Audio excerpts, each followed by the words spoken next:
Today we're in Birmingham for the 2026 Engineering for People Grand Finals.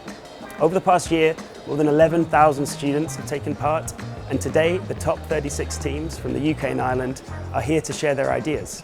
Through the design process, they're challenged to understand different perspectives, explore social and environmental factors, and consider how engineering can enable community-led action.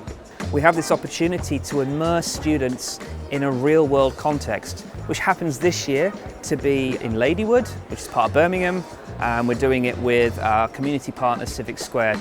We're hosting a zine making workshop to give the students an opportunity to creatively respond to the journey they've been on during the project. Engineering interacts with the world around us so heavily, so to have the students come in and respond to the context we gave them has been really amazing to see. So we've presented Hydrogrid, which is a district water source heat pump system for flats in Ladywood. Statistics show that 1 in 4 people in Birmingham do not have access to devices. What we have is a device loan program to have a chance to actually have those devices in the comfort of their homes. We've developed integrated waste hubs, and it will help with the waste issue that's ongoing in Birmingham.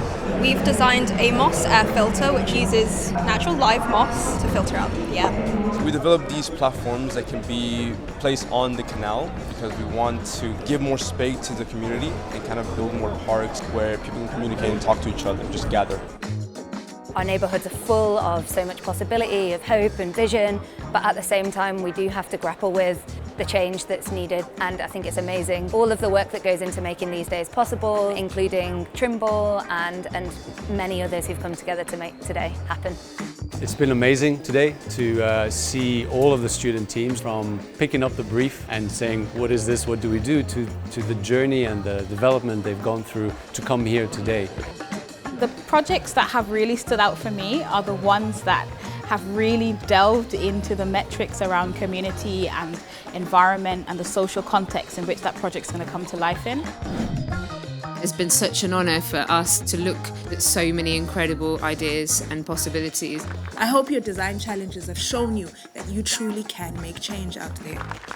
The second prize from Liverpool John Moores with their solar-powered hydroponic system. And now for the first prize from London South Bank University with their Canal-Side Floating Pods.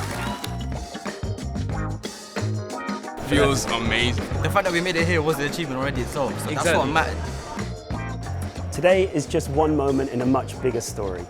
Since 2011, more than 115,000 students from universities around the world have taken part in the challenge, learning from community perspectives, contributing innovative ideas, and gaining the skills to drive meaningful impact in their future careers.